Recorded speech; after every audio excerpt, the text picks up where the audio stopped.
नमस्कार, स्वागत है आप सभी लोगों का करंट अफेयर्स के इस महत्वपूर्ण सेशन में। आज हम सभी लोग अक्टूबर माह के करंट अफेयर्स की चर्चा करेंगे। करंट अफेयर्स की आपके चयन में एक महत्वपूर्ण भूमिका है, हम सभी लोग जानते हैं। यह करंट अफेयर्स आपको इसलिए तैयार किया जा रहा है क्योंकि आने वाला दौर परीक्षाओं का दौर है और उन परीक्षाओं में आप बेहतर कर सकें और आपका कोई भी प्रश्न गलत ना हो, ऐसा प्रयास है। तो सारगर्भित तरीके से मंथली करंट की यह श्रृंखला हम लोग शुरू कर रहे हैं, जिसमें हम लोग करंट को मंथली इस तरीके से आपको तैयार कराएं जिससे आने वाली परीक्षाओं में आप 100% करंट के प्रश्नों को हल कर सकें। सेशन शुरू करने से पहले एक महत्वपूर्ण बात आपसे शेयर करना चाहता हूं, जो एक हमारे इंस्टीट्यूट की प्लानिंग है उसके बारे में आपको बता रहा हूँ। यह वीडियो आपको जिस यूट्यूब चैनल से मिल रहा है, यह रवि तिवारी ऑफिशियल है, आपने देखा होगा। आप इस यूट्यूब चैनल को ज्वाइन कर लीजिए, सब्सक्राइब कर लीजिए, क्योंकि आने वाले समय में अब सभी करंट अफेयर्स की वीडियो आपको इसी यूट्यूब चैनल से मिलेगी। यह Ravi Tiwari official channel target with Alok का ही एक हिस्सा है, तो आप इसको ज्वाइन कर लें।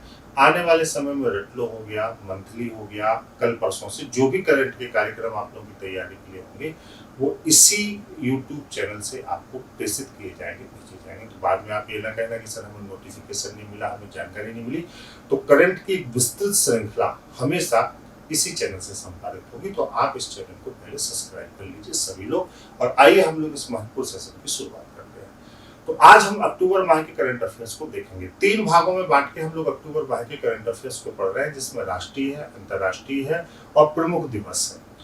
3 भागों में इसलिए बांटा है, राष्ट्रीय अंतर्राष्ट्रीय को इतने परिष्कृत रूप में पढ़ेंगे कि जिससे आपको दिक्कत ना हो। इसमें हम लोग विज्ञान, प्रौद्योगिकी, चर्चित स्थान, चर्चित व्यक्ति, प्रमुख पुस्तकें और जितने भी पक्ष हों सबको समाहित कर लेंगे। तो आइए सबसे पहले राष्ट्रीय परिदृश्य से हम लोग इसकी शुरुआत करते हैं।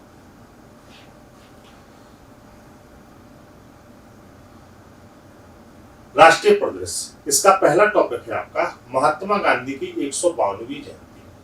राष्ट्रपिता महात्मा गांधी की 152वीं जयंती 2 अक्टूबर 2021 को मनाई गई है ना। लेह लद्दाख का स्थान आपको याद रखना है। लेह लद्दाख इसलिए इस जयंती से जुड़ा हुआ है, इस आयोजन से जुड़ा हुआ है, क्योंकि लेह लद्दाख में खादी से बना हुआ दुनिया का सबसे बड़ा राष्ट्रीय ध्वज फहराया गया। यह ध्वज 225 फीट लंबा तथा 150 फीट चौड़ा है। क्लियर? तो महात्मा गांधी जी की जयंती के अवसर पर 2 अक्टूबर को लेह लद्दाख में विश्व का सबसे बड़ा राष्ट्रीय ध्वज अभी तक का फहराया गया, खादी से बना हुआ। इसलिए हमें याद रखना है। तो आपसे ये पूछा जाएगा कि खादी से बना सबसे बड़ा राष्ट्रीय ध्वज महात्मा गांधी की 152वीं जयंती के अवसर पर कहाँ फहराया गया, तो लेह लद्दाख में फहराया गया है ना। या लेह लद्दाख का आयोजन 152वीं जयंती से किस प्रकार संबंधित है, ये आपको यहाँ पर ध्यान रखना है। अगले विषय की तरफ चलते हैं। दूसरा विषय हमारा खेल मध्यस्थता केंद्र। देखो, आपने पहली बार सुना होगा कि खेलों में मध्यस्थता केंद्र की बात हो रही है। तो सबसे पहले गुजरात के अहमदाबाद में भारत के पहले खेल मध्यस्थता केंद्र की स्थापना की गई है, जिसका उद्घाटन केंद्रीय कानून एवं न्याय मंत्री किरण रिजिजू ने किया। आप इसको सामने देख रहे हैं, लेकिन इसका उद्देश्य क्या है इसको भी हमें समझना है। देखो, खेल क्षेत्रों में बहुत सारे ऐसे विवाद होते हैं जिनसे खेल की प्रतिभाएं प्रभावित होती हैं, राज्यों के आपसी विवाद होते हैं, आयोजनों के आपसी विवाद होते हैं। तो इस केंद्र का सीधा सीधा उद्देश्य है कि खेल क्षेत्रों से संबंधित जो भी छोटे मोटे डिस्प्यूट हैं, जो भी विवाद हैं, उनको तेजी से निपटाया जा सके, ताकि किसी भी खेल के आयोजन में या प्रतिभाओं के निखारने में कोई भी समस्या ना हो। और यह प्रयास करने वाला भारत का ये पहला मध्यस्थता केंद्र है जो गुजरात के अहमदाबाद में है। तो ये खेलों के प्रति अच्छी रुचि है। तो आपसे पूछा अगर जाए कि खेल मध्यस्थता केंद्र किस राज्य में स्थापित किया जा रहा है, तो गुजरात राज्य में स्थापित किया जा रहा है। किस स्थान पे किया जा रहा है, तो अहमदाबाद में किया जा रहा है। और उद्देश्य क्या है, खेल से संबंधित जितने भी मामले हैं, जितने भी विवाद हैं, वो खिलाड़ियों के व्यक्तिगत संबंधित हों, डोप से संबंधित हों, आयोजनों से संबंधित हों, आपसी राज्यों के कोटे से संबंधित हों, उन सब का निस्तारण त्वरित हो सके और एक खेल भावना का विकास हो सके, जिससे खेलों के क्षेत्र में हम अच्छा कर सकें।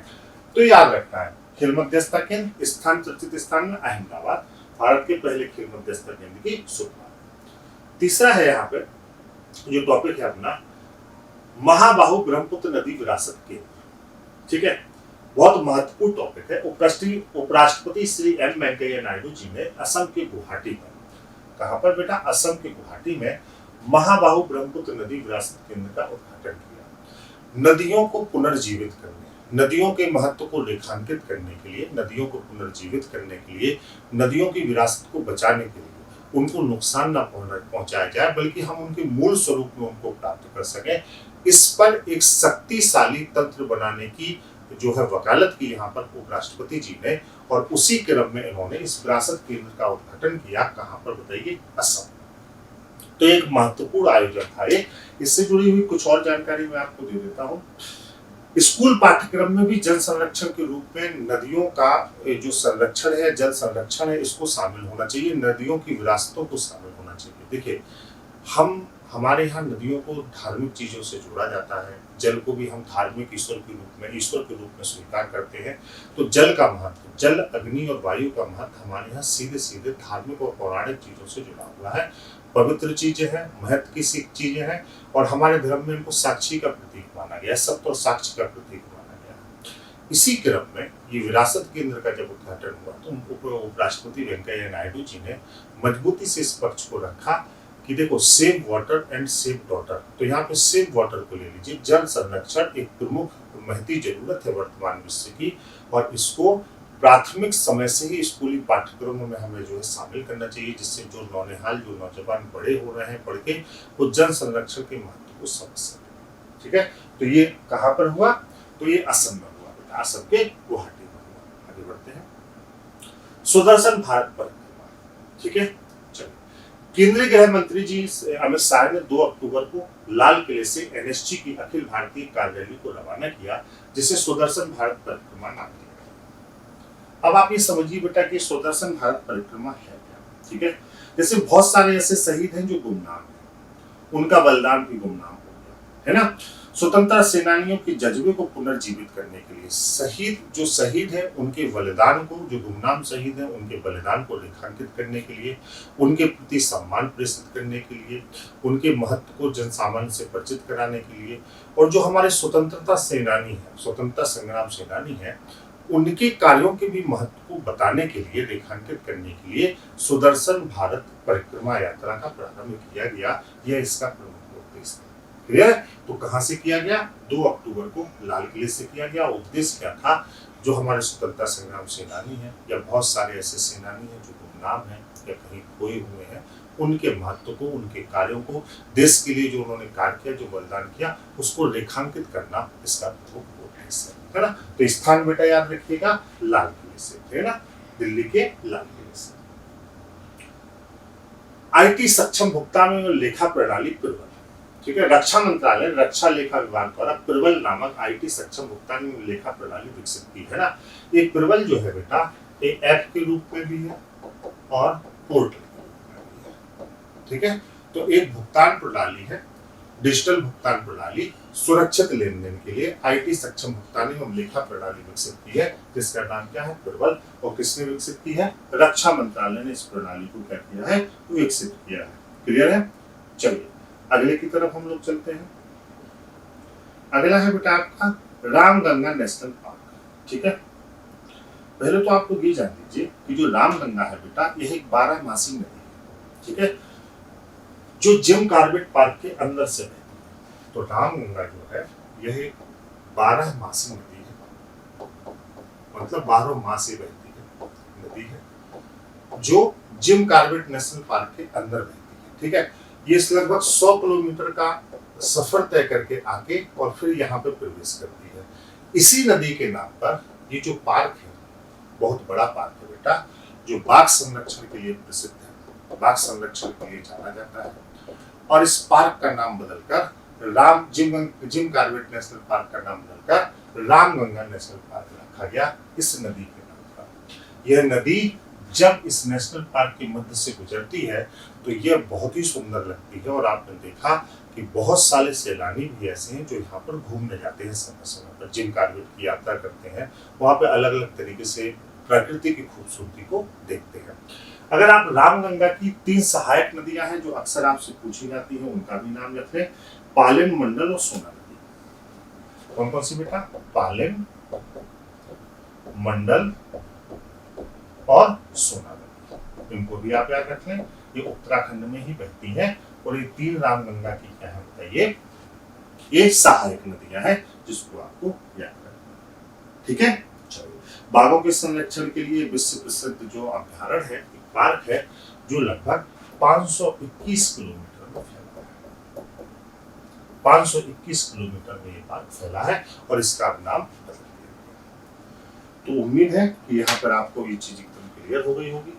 अगले की तरफ बढ़ते हैं, ठीक है। तो अगला है हमारा इसके बाद रामगंगा नेशनल पार्क के बाद कामधेनु दीपावली 2021 अभियान।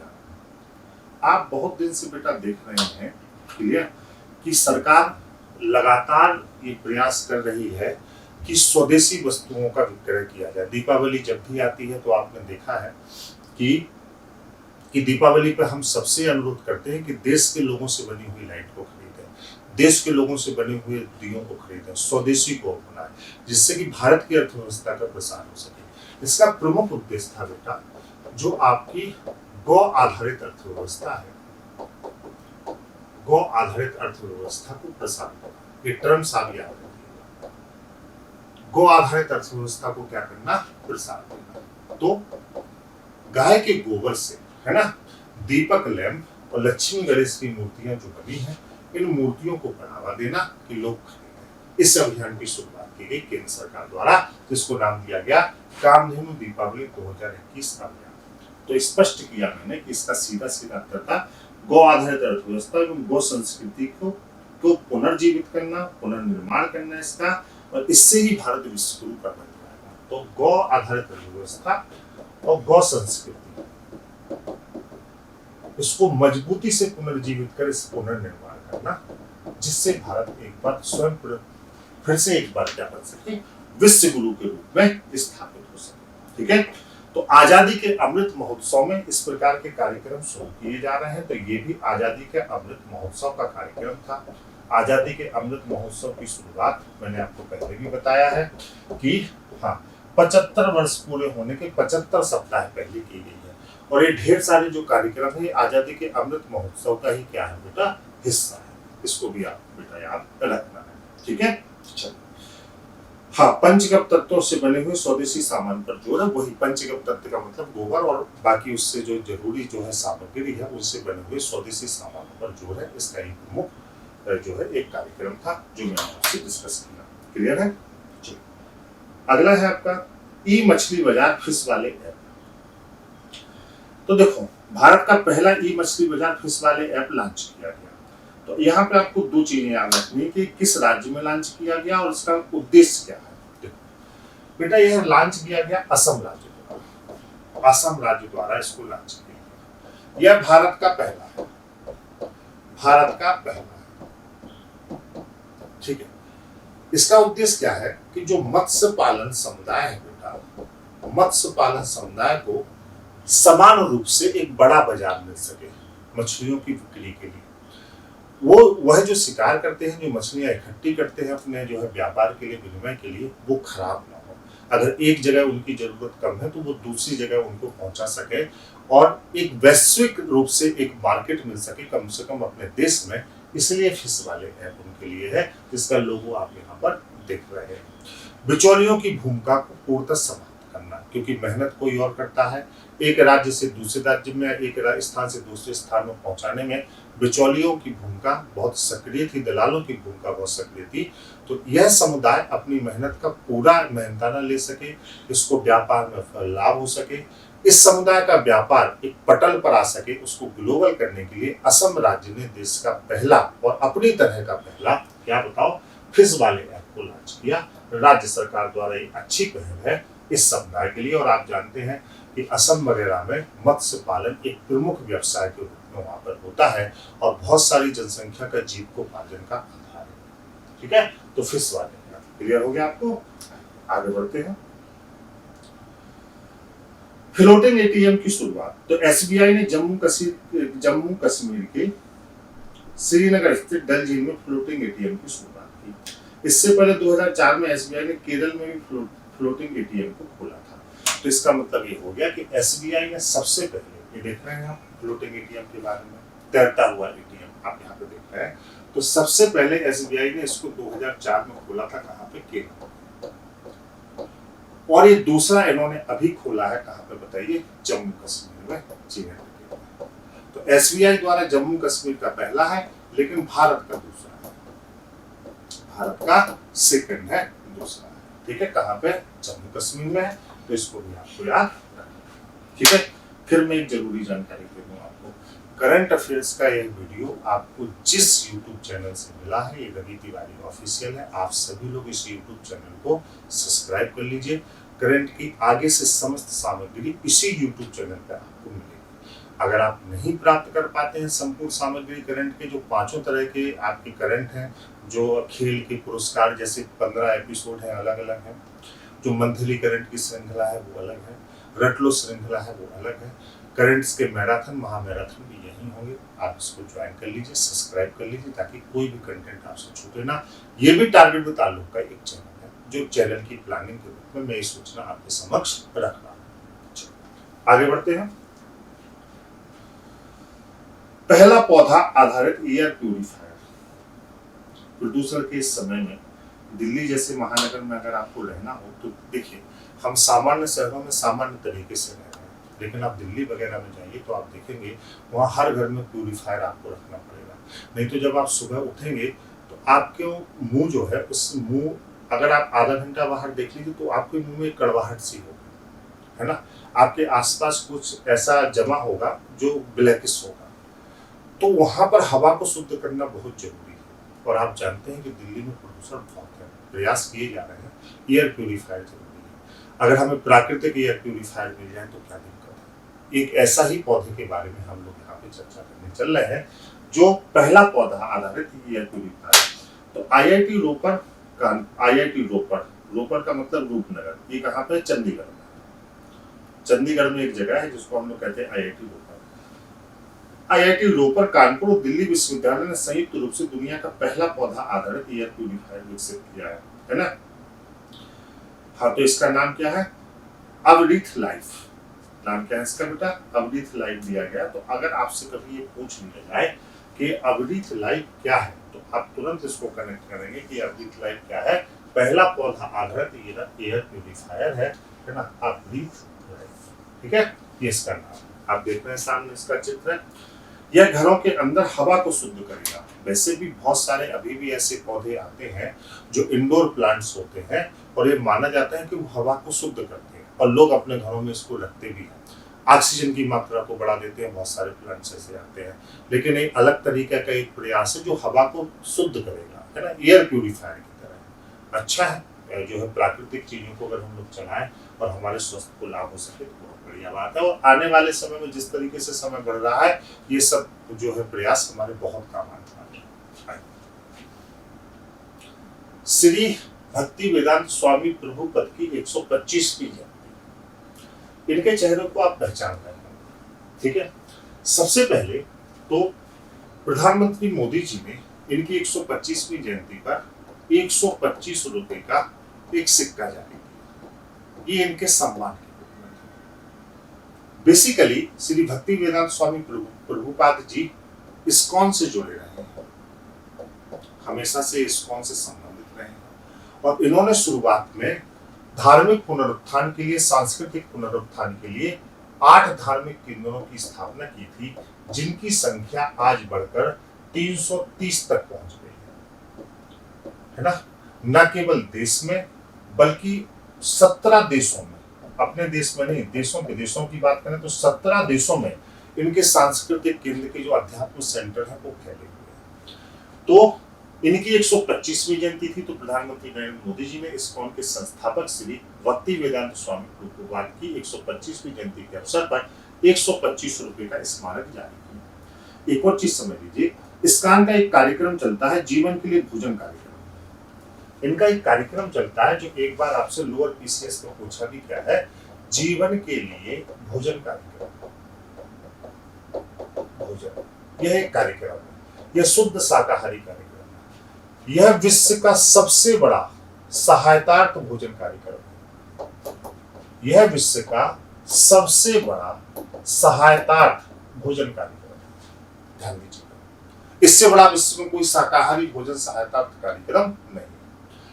तो 125 रुपए का सिक्का है। ये पूज्य संत है, माननीय प्रधानमंत्री जी, आप इनको जान ही रहे हैं, कोई दिक्कत नहीं है। तो यह आपको इस चीज को याद रखना। आगे बढ़ते हैं हम लोग। कोविड-19 के पहले डोज का टीकाकरण। चलिए, तो हिमाचल प्रदेश राज्य, अब चूंकि हम लोग बात अक्टूबर की कर रहे हैं, है ना, अभी तक आपको बहुत सारे आंकड़े ऐसे मिल चुके होंगे कि ये चीजें आपको पुरानी लगेंगी, लेकिन एक भयावह स्थिति से निकलने के बाद जब हम अक्टूबर में थे तो टीकाकरण हमारे देश के पटल के केंद्र पर था। किस व्यवस्था को हम कैसे करें, इसमें कौन सा राज्य अग्रणी है। प्रधानमंत्री लगातार मुख्यमंत्रियों की बैठक ले रहे हैं, उस समय को याद करिए। अब यह वीडियो आपको मिल रहा है कब, जब इसकी रिकॉर्डिंग हो रही है आपकी परीक्षा के हिसाब से, अक्टूबर आपको पढ़ना है, तो यह वीडियो आपको मिल रहा है मई 2022 में। तो आप अपनी कल्पना को ले जाइए थोड़ी से पीछे और आप अपनी कल्पना को ले जाइए अक्टूबर 2021 में, उस समय की स्थिति बेटा क्या थी। तो उस समय की स्थिति ये थी कि कौन सा राज्य टीकाकरण को कितना प्रभावी रूप से कर रहा है, कितना अच्छा कर रहा है, और अलग अलग तरह की योजनाएं भी इनके लिए थी। तो हिमाचल प्रदेश राज्य की 100% आबादी का कोविड-19 के पहले डोज का टीकाकरण करने वाला भारत का पहला राज्य बना। मतलब हिमाचल प्रदेश की 100% आबादी को कोविड-19 का पहला डोज सबसे पहले दिया गया था। तो पहला राज्य के रूप में अगर बात आए तो वो पहला राज्य कौन सा था बताओ बेटा, वो पहला राज्य था हिमाचल प्रदेश, जिसने अपनी 100% आबादी को वैक्सीन की पहली डोज लगवा दी थी और इसको संपूर्ण कर दिया था। क्लियर है। अगला है हिम तेंदुआ राज्य पशु घोषित। ठीक है, हिम तेंदुआ पहले से है ना, जम्मू और कश्मीर जब ये संयुक्त था तो इसका राज्य पशु प्रतीक रहा है, राज्य पशु प्रतीक रहा है। ठीक है, अभी हिम तेंदुआ को केंद्र शासित प्रदेश लद्दाख में हिम तेंदुए पैंथर यूनिका को राज्य का पशु घोषित किया गया। साथ ही काली गर्दनवाला जो क्रेन सारस है, जिसको हम गिरस निकिकोलिस को राज्य की पक्षी घोषित किया गया। लद्दाख की भौगोलिक सीमा में, उसके महत्व में और बाकी चीजों में परिवर्तन हुआ। उस परिवर्तन के बाद लद्दाख राज्य जो है ना, तो लद्दाख केंद्र शासित प्रदेश लद्दाख का राज्य पशु घोषित किया गया है हिम तेंदुआ को, और काली गर्दन वाला जो सारस है उसको राज्य पक्षी घोषित किया गया। ये आपको यहाँ पे याद रखना है। क्लियर है। बाकी इसके बारे में मैं एक चीज और आपको बता दूं, जो दोनों ही प्रजातियों के नाम हम कर रहे हैं, है ना, इन दोनों ही प्रजातियों के बारे में बताएं कि दोनों ही प्रजातियां दुर्लभ प्रजातियां हैं। ठीक है, आगे बढ़ते हैं। पुणे में साइंस सिटी की स्थापना।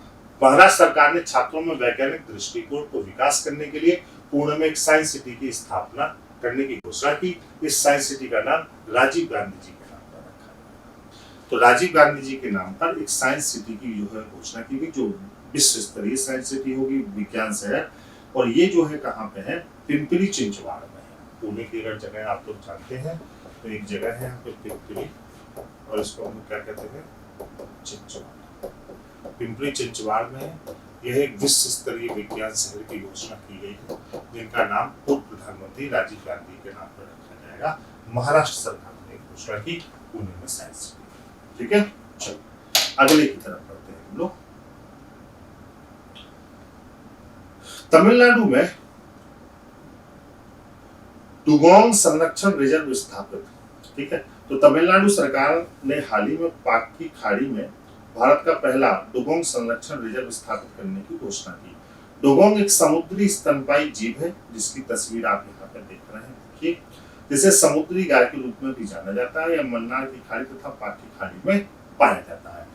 अब इसमें और समझ लीजिए, डुगोंग को संकट, जैसे जो संकट ग्रस्त प्रजातियां हैं, है ना, उनकी रेड लिस्ट में असुरक्षित श्रेणी में रखा गया है। जैसे जो जीवों की संकटग्रस्त प्रजातियां हैं, संकटग्रस्त प्रजातियां, इसी डुगोंग को भी इसी प्रजातियों की रेड लिस्ट में रखा गया है। रेड लिस्ट का मतलब होता है ये असुरक्षित है, मतलब इनकी संख्या कम है, इनको सुरक्षित संरक्षण प्रदान किया जाना चले, नहीं तो ये भविष्य में जीव लुप्त हो जाएगा, विलुप्त हो जाएगा। ठीक है, तो भारत का पहला डुगोंग संरक्षण रिजर्व स्थापित करने की घोषणा की, जिससे इस महत्वपूर्ण जीव को, इस अलग तरीके के जीव को हम संरक्षण प्रदान करके और इनकी संख्या जो कम हो रही है, अल्प हो रहे हैं, इनको संरक्षित कर सके, बचा सके। तो आपको याद क्या क्या रखना है, डुगोंग संरक्षण रिजर्व कहाँ पे स्थापित किया गया, तमिलनाडु में। डुगोंग बेसिकली है क्या, ठीक है, तो एक समुद्री स्तनपायी जीव है, ये चीज आपको याद रखना है। और इसे हम समुद्री गाय के रूप में भी जानते हैं। यह अगर मूल रूप से कहाँ पाया जाता है तो यह मन्नार की खाड़ी में और पाक की खाड़ी में पाया जाता है।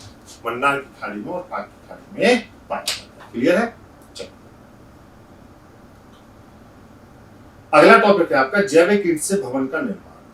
ठीक है, अब आपके दिमाग में पहली बार नहीं आ रहा होगा कि भाई ये जैविक ईंट क्या है। ईंट से भवन का निर्माण तो आज तक हमने सुना है, लेकिन जैविक ईंट से भवन के निर्माण की जो प्रक्रिया क्या है। ठीक है, तो देखो आईआईटी हैदराबाद में भारत में पहली बार कृषि अपशिष्ट से बने जैविक ईंट से भवन निर्माण किया गया। ठीक है, देखो जैविक ईंट से जब भवन निर्माण किया गया तो इसको क्या है, इस भवन निर्माण का जो ढांचा है वो सामान्य ईंट से न केवल मजबूत होगा बल्कि यहाँ पर गर्मी जो है वो सामान्य गर्मी की तुलना में कम लगेगी। इसको हम कहते हैं कि जैविक ईंट है तो ये वातानुकूलित की तरह जो है व्यवहार करती है कि जब गर्म होगा, जब बाहर का मौसम गर्म होगा तो ये आपको कुछ हद तक ठंडी प्रदान करेगा। अब ऐसा मत समझ लीजिएगा कि ये जैविक ईंट है तो ये अपशिष्ट से बनी है तो ये एसी हो जाएगी, नहीं एसी नहीं हो जाएगी।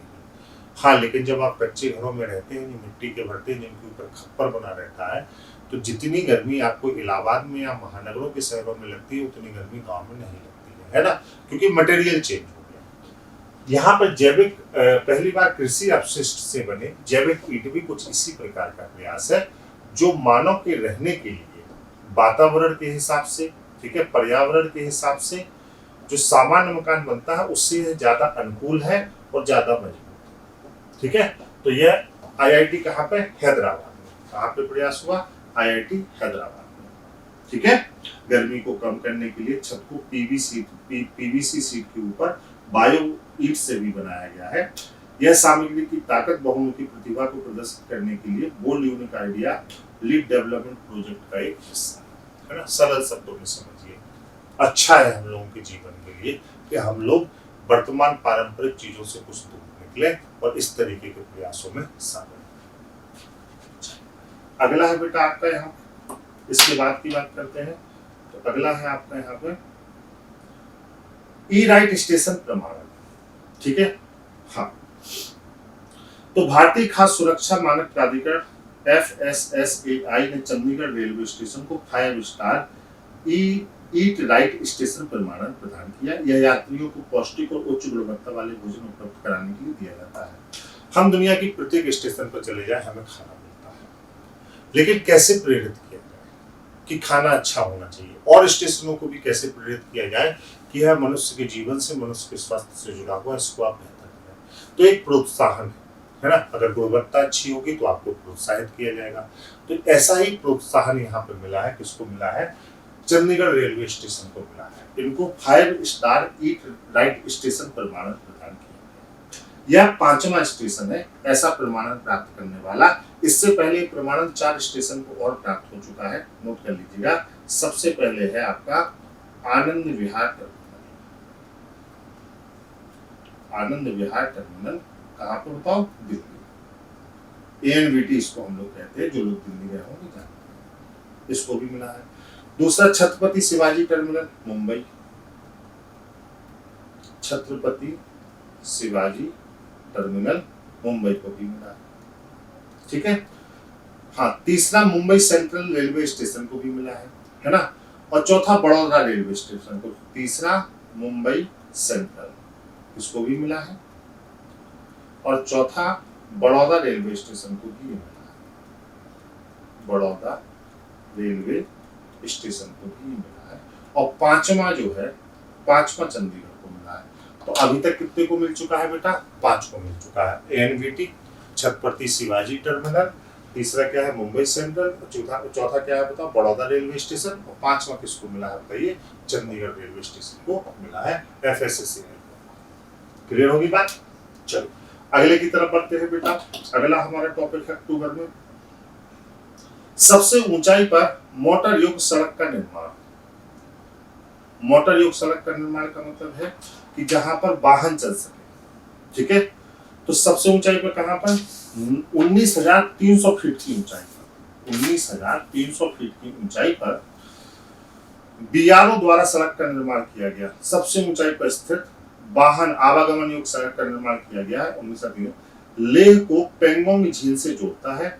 यह उमलिंगला दर्रे से होकर गुजरता है। तो देखो सबसे पहले याद रखना है कहां से कहां को जोड़ता है। तो देखो यह लेह को पेंगोंग झील से जोड़ता है। कभी मन करे तो घूमे आइएगा, बहुत अच्छी जगह है। मैं लेह लद्दाख गया। उमलिंगला दर्रा जो है वो उमलिंगला दर्रे से होकर गुजरता है। तो लद्दाख दुनिया की सबसे ऊंचाई पर स्थित आवागमन वाली सड़क का निर्माण किया है। सड़क का निर्माण किया गया है, ठीक है। और कहा 19,300 फीट की ऊंचाई है ना। कभी मौका मिले और ईश्वर आपको समर्थ बनाए तो आप जरूर जाइएगा और यहाँ से आप प्रकृति का वास्तव में आनंद ले सकते हैं। अगला टॉपिक है कुश्ती खेल के खिलाड़ियों को 2032 तक गोद लेने का निर्णय लिया है। ओलंपिक खेलों में खिलाड़ियों को प्रोत्साहित करने के लिए उत्तर प्रदेश सरकार ने कुश्ती खेल को बढ़ावा देने के लिए 2032 तक गोद लेने का काम किया है। अभी आपने देखा तो ये तो उत्तर प्रदेश सरकार से ही जुड़ा है। अभी आपने देखा बेटा कि जब ओलंपिक खेल थे और जो है हॉकी के लिए प्रायोजक नहीं मिल रहे थे तो उड़ीसा सरकार ने दोनों ही टीमों को, हॉकी की पुरुष टीम को और महिला टीम को, दोनों ही टीम को उन्होंने प्रायोजित किया था और दोनों ही टीम को भेजा था। और हॉकी की दोनों ही टीमों ने बहुत बढ़िया प्रदर्शन किया। तो वहाँ के जो नेता हैं, बीजू जनता दल की वहाँ की सरकार है, नवीन पटनायक जी आप सभी लोग जानते हैं, वो एक अलग तरीके के नेता हैं। वो बहुत ज़्यादा ग्लोबल दुनिया में और मीडिया में नहीं रहते, लेकिन अपने कार्यों को मजबूती से करते हैं। अभी आपने देखा होगा उड़ीसा में जिलों में बाल विवाह मुक्त होने की योजना भी चलाई गई है, जिसमें गंजम जिले को उड़ीसा का पहला बाल विवाह मुक्त जिला घोषित किया गया है। तो सामाजिक सरोकारों से जुड़े हुए काम को वो बहुत करते हैं। ऐसा ही एक प्रयास तो उन्होंने कहा है कि अगले 15 से 20 सालों तक अब वो हॉकी की महिला और पुरुष दोनों टीमों को प्रायोजित करेंगे, है ना। तो आपने इस समय देखा जब हॉकी खेलने के लिए जब टीम गई थी इस बार ओलंपिक में तो इंडिया लिखा था और प्रायोजक राज्य का नाम लिखा था उड़ीसा। तो भारत का भी नाम था और राज्य का भी नाम था, लेकिन वो उड़ीसा की टीम नहीं थी। जैसे आप बैजूज को देखते हैं, बाकी चीजों को देखते हैं, तो वो अपने प्रायोजक थे। तो इसी प्रकार कुश्ती को बढ़ावा देने के लिए 2032 तक, है ना, गोद लेने, कुश्ती खेल के खिलाड़ियों को 2032 तक गोद लेने का निर्णय लिया गया है ओलंपिक खेलों के लिए। और ये निर्णय आपकी जो है सरकार ने लिया है, उत्तर प्रदेश सरकार ने निर्णय लिया है।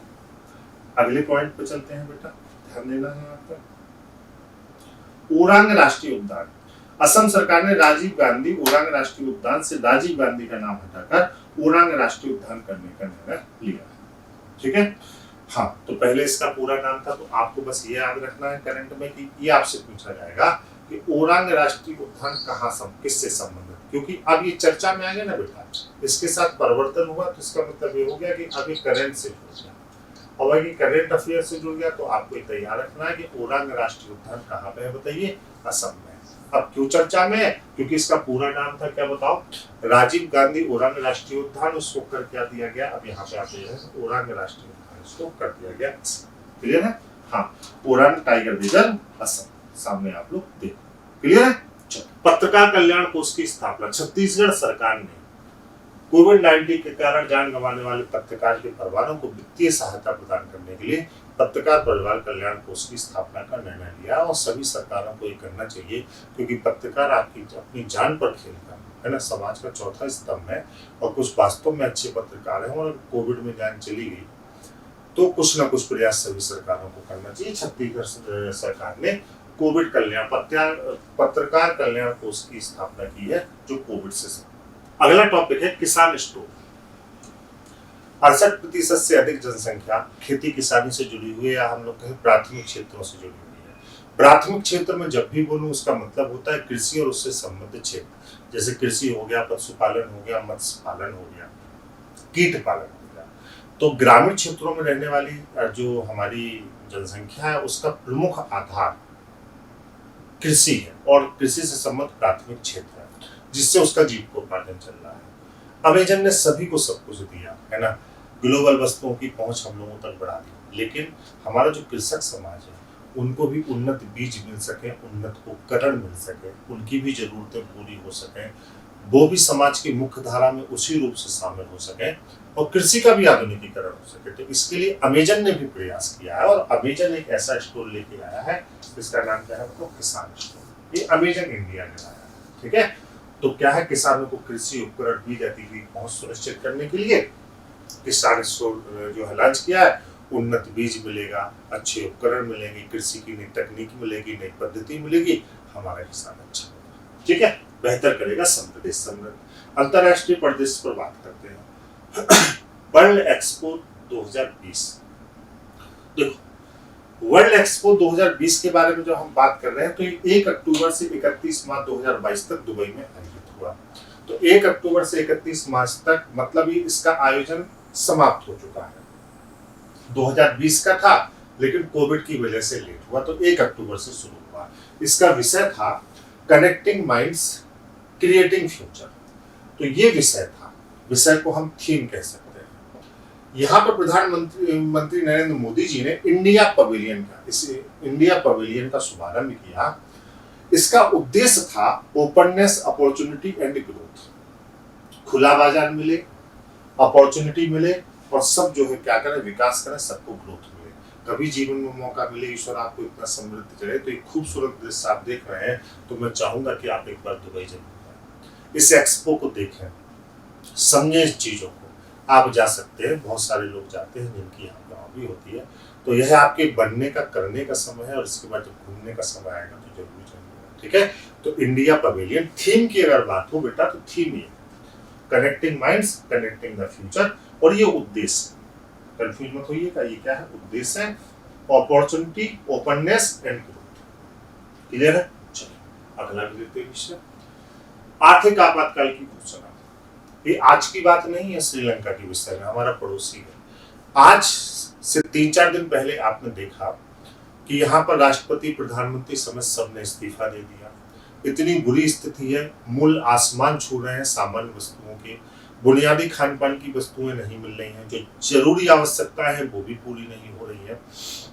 और इस स्थिति पर पहुंच गया कि इस्तीफा देने के बाद जनता इतनी रुष्ट हो गई कि उन्होंने जो प्रधानमंत्री हैं, जो राष्ट्रपति हैं, उनके घरों को आग लगा दी, सांसदों के घरों को आग लगा दी। दुर्भाग्यपूर्ण है कि एक सांसद की मृत्यु भी हो गई। तो ये आज से नहीं चल रहा था। अब आप अपनी टाइम मशीन को पीछे ले जाइए और आप अपनी टाइम मशीन को वहां पे ले जाइए कि हम बात कर रहे हैं यहाँ पर अक्टूबर 2021 की। श्रीलंका की सरकार ने अपने देश में बढ़ती खाद्य मूल्य और तेजी से घट रही विदेशी मुद्रा भंडार को स्थापित प्रदान करने के लिए आर्थिक आपातकाल की घोषणा की है। अब आर्थिक आपातकाल की घोषणा तब से की तो माहौल तब से खराब था, आज से खराब नहीं है। और अभी तो ये स्थिति हो गई कि सर्वदलीय सरकार, सभी दल सामने आए, इसके लिए सबने इस्तीफा दे दिया है। अब पड़ोसी है, सरकार के द्वारा अगर कुछ प्रयास किया जाएगा, कुछ फंड दिया जाएगा, कुछ मदद की जाएगी, सभी पड़ोसियों द्वारा मदद की जाएगी, वैश्विक रूप से भी मदद की जाएगी। लेकिन अगर किसी सरकार के पास अपने देश को चलाने की दूरदर्शिता नहीं है तो छोटी जनसंख्या में भी माहौल खराब हो सकता है। इसका जीता जागता उदाहरण श्रीलंका है। राष्ट्रवाद, राष्ट्रवादिता आपके मन में होनी चाहिए, दिल में होनी चाहिए। सबसे पहले राष्ट्र है, फिर आप है। क्लियर है? चलिए, वर्ल्ड यूनिवर्सिटी रैंकिंग 2022। भारत में दिमाग, ब्रेन पलता है ना। जैसे पहले दादा भाई नौरोजी ने एक थ्योरी दी थी, ड्रेन ऑफ वेल्थ। आज एक थ्योरी है ड्रेन ऑफ ब्रेन, है ना। पलायन कर जा रहा है दिमाग भारत से। दुनिया की जितनी बड़ी स्थापनाएं हैं, चाहे वो ट्विटर हो, चाहे वो गूगल हो, है ना, चाहे वो सुंदर पिचाई हो, चाहे जो पराग अग्रवाल हो, या जितनी भी बड़ी बड़ी संरचना है, उनको भारतवंशी ही चला रहे हैं। आप देख लीजिए। लेकिन दुर्भाग्य की बात यह है कि ऑक्सफोर्ड यूनिवर्सिटी पहले नंबर पर है, होनी भी चाहिए भाई, है ना। यूके की ऑक्सफोर्ड यूनिवर्सिटी पहले नंबर पर है। लेकिन 350 में जो रैंकिंग है, जिसको जारी किया गया है, टाइम्स हायर एजुकेशन द्वारा जारी है, 350 में केवल भारत का एक संस्थान है, IISc बेंगलुरु। तो हम न्यू एजुकेशन पॉलिसी से, नई संरचना से ये उम्मीद कर सकते हैं अपने नीति निर्माताओं से कि शिक्षा के उस स्तर को लाए कि आने वाली पीढ़ियां इस प्रकार से अपना विकास करें, इस प्रकार से अपना बौद्धिक विकास करें, व्यवहारिक विकास करें कि शिक्षा के क्षेत्र में हम एक नए आयाम स्थापित कर सकें। क्योंकि इन परिस्थितियों में भी पढ़ लिख कर हम बहुत अच्छा कर रहे हैं। तो जो न्यू एजुकेशन पॉलिसी है उसकी जो बनाने के प्रति जो आधारभूत मंशा थी वो यही थी। अब उसका क्रियान्वयन कितना बेहतर हो सकता है कि हम शिक्षा के ग्लोबल महत्व को देखते हुए अपनी शिक्षा पद्धति को इस प्रकार ले जाए कि वैश्विक रूप से हम कम्पीट कर सकें और कम से कम 350 में नहीं 100 में कम से कम 20 इंस्टीट्यूट भारत के ऐसे हों जो टॉप 100 में हो। यह उम्मीद हम अपने युवाओं से भी कर सकते हैं, पीढ़ी से भी कर सकते हैं और नीति निर्माताओं से भी कर सकते हैं कि इस प्रकार से आगे बढ़ना होगा। पूर्वी आर्थिक मंच शिखर सम्मेलन, बस आपको इतना ध्यान रखना है कि कहाँ आयोजित हुआ। तो रूस के व्लादिवोस्तोक में आयोजित हुआ, ठीक है, 2021, और प्रधानमंत्री जी ने इसको वर्चुअल रूप से संबोधित किया। ज्यादा याद रखने के लिए नहीं है। चीन में ऑनलाइन गेम को लेकर नियम कानून, 18 वर्ष से कम आयु के बच्चे 3 घंटे तक। देखो ऑनलाइन गेम तो ठीक है, वो तो एक अलग बात हो गई, लेकिन भाई तब चीन वालों ने पूरे देश को परेशान रख करके रखा है, पूरे विश्व को। ये लोग इतना गंदा खाते हैं ना, इतनी गंदी तरीके से रहते हैं, कुछ भी खा लेते हैं। इनके लिए मतलब कुछ भी आपको चलता फिरता मिल जाए नीचे खा लेंगे। मतलब ये ऐसी ऐसी चीजें खाते हैं कि कहा नहीं जा सकता। तो हद गंदे है भाई। बाकी प्रतिबंध लगाना हो तो उन सब पे लगाइए, बाकी गेम में तो ठीक है। हम लोग टिकटॉक बैन कर दिए। चलिए, 2 साल के बच्चे के लिए कोरोना वैक्सीन की शुरुआत। हाल ही में 2 साल के बच्चों के लिए कोरोना वैक्सीन की शुरुआत करने वाला क्यूबा दुनिया का पहला देश बन गया। तो ये सबसे पहले किसने किया बेटा? क्यूबा ने किया। क्यूबा ने सबसे पहले किया, पहला देश बन गया। न्यू डेवलपमेंट बैंक के नए सदस्य देश तो कौन कौन से हैं? देखो, संयुक्त अरब अमीरात, बांग्लादेश, उरुग्वे न्यू डेवलपमेंट के नए सदस्य के रूप में शामिल हुए। न्यू डेवलपमेंट के संस्थापक सदस्य ब्रिक्स के 5 देश थे, जिन्होंने 2015 में एनडीबी, तो एनडीबी की स्थापना न्यू डेवलपमेंट बैंक की कब हुई थी बताओ? 2015 में हुई थी, और ब्रिक्स देशों ने इसकी स्थापना की थी, है ना? ब्रिक्स देशों ने इसकी स्थापना की थी। 3 नए सदस्य इसमें शामिल हुए हैं, यूएई, बांग्लादेश और उरुग्वे। क्लियर है? आगे बढ़ते हैं। समुद्री सड़क रेल लिंक की शुरुआत। चीन के चेंगडू शहर को म्यांमार के यांगून से जोड़ने तथा हिंद महासागर तक पहुंचने के लिए नए समुद्री रेल लिंक को शुरू किया गया। यह पश्चिमी चीन को हिंद महासागर से जोड़ने वाला पहला व्यापारिक गलियारा है। स्थान जरूर ध्यान रखिएगा, कहां से बताओ? चेंगडू शहर को म्यांमार के यांगून से जोड़ेगा। ये शहर है जो 2 शहर आपस में जुड़ेंगे। चेंगडू जुड़ेगा म्यांमार के यांगून से। अब हिंद महासागर तक पहुंचने के लिए नए समुद्री सड़क रेल लिंक को शुरू किया गया। पश्चिमी चीन को हिंद महासागर से जोड़ने वाला पहला व्यापारिक गलियारा। क्लियर है? अब आइए कुछ प्रमुख दिवसों के बारे में बात करें, ठीक है? देखो, बाकी खेल वगैरह के एपिसोड में आपको अलग से दूंगा, जैसे खेल हो गया, पुरस्कार हो गया, चर्चित स्थान हो गया, चर्चित व्यक्ति हो गया, विज्ञान प्रौद्योगिकी हो गया, राष्ट्रीय हो गया, अंतर्राष्ट्रीय हो गया। ये छोटे छोटे एपिसोड, करीब 16 एपिसोड में आपको अलग से दूंगा। सब इसी यूट्यूब चैनल पे मिलेंगे, इसलिए इसको सब्सक्राइब कर लीजिए, ठीक है? प्रमुख दिवस, तो 2 अक्टूबर को 2021 को संपूर्ण विश्व में क्या मनाया गया बताइए? अंतर्राष्ट्रीय अहिंसा दिवस। संयुक्त राष्ट्र संघ ने 15 जून 2007 को महात्मा गांधी जी के जन्मदिन को अंतर्राष्ट्रीय अहिंसा दिवस के रूप में मनाने की घोषणा की थी। तो 2007 से प्रतिवर्ष मनाया जाता है। विश्व अंतरिक्ष सप्ताह 4 से 10 अक्टूबर के मध्य मनाया जाता है, ठीक है? इसकी थीम थी अंतरिक्ष में महिलाएं। तो 4 से 10 अक्टूबर हमेशा कौन सा सप्ताह मनाया जाता है? विश्व अंतरिक्ष सप्ताह मनाया जाता है। विश्व प्रवासी पक्षी दिवस 9 अक्टूबर, तो 9 जनवरी से इसको कनेक्ट कर सकते हैं। 9 जनवरी को क्या मनाया जाता है? प्रवासी भारतीय दिवस, पीवीडी, है ना? तो अब 9 अक्टूबर 2021 को संपूर्ण विश्व में विश्व प्रवासी पक्षी दिवस मनाया गया। यह दिवस वर्ष में 2 बार, मई और अक्टूबर माह के दूसरे शनिवार को मनाया जाता है। तो कब मनाया जाता है बेटा? एक तो मई और दूसरा क्या बताओ? अक्टूबर। मई और अक्टूबर माह के कब? सेकंड सैटरडे को, दूसरे शनिवार को मनाया जाता है, ठीक है? मुख्य विषय है सिंग फ्लाई सोलर लाइका बर्ड, ठीक है? उद्देश्य क्या है? प्रवासी पक्षियों उनके आवासों के संरक्षण की आवश्यकता पर जागरूकता पैदा करना, प्रदान करना, ठीक है? चलिए, अगला है अंतर्राष्ट्रीय बालिका दिवस। 11 अक्टूबर 2021 को विश्व भर में अंतर्राष्ट्रीय बालिका दिवस मनाया गया। डिजिटल जनरेशन अवर जनरेशन। ठीक है, कब से मनाया जा रहा है? 2011 से मनाया जा रहा है। 2011 में संयुक्त राष्ट्र महासभा द्वारा 11 अक्टूबर को इस दिवस के रूप में मनाए जाने की घोषणा की गई थी। तब से प्रत्येक वर्ष मनाया जा रहा है। ठीक है, और सबसे अंतिम जो सबसे ज्यादा जरूरी आपके लिए है वो है विश्व खाद्य दिवस।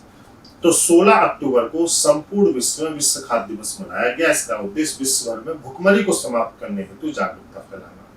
उल्लेखनीय है कि खाद्य दिवस कृषि संगठन की स्थापना दिवस के उपलक्ष्य में मनाया जाता है। ठीक है, नीचे इसकी थीम लगी है, our action are our future, better production, better nutrition, a better environment and a better life. ठीक है, तो यह अक्टूबर माह का करंट अफेयर्स था जो हम लोगों ने आपस में डिस्कस किया। इसके नोट्स को आपको प्रोवाइड कर दूंगा। हो सकता है कि नोट्स में समझ चीजें ना हो, कुछ चीजें ऐसे मन में आती हैं जिनकी हम लोग व्याख्या करते हैं, तो उनको आप लोग एपिसोड देखते देखते ऐड कर लीजिएगा। जल्दी ही इसी क्रम में नवंबर वाई का भी करंट अफेयर्स का एपिसोड आपको मिलेगा और अक्टूबर से लेके मई तक के समस्त एपिसोड अगले 4 से 5 दिनों में आपके पास पहुंच जाएंगे। आप इसको तैयार करते रहिए। Thank you so much, love you all, बहुत बहुत स्नेह और प्रेम, नमस्कार।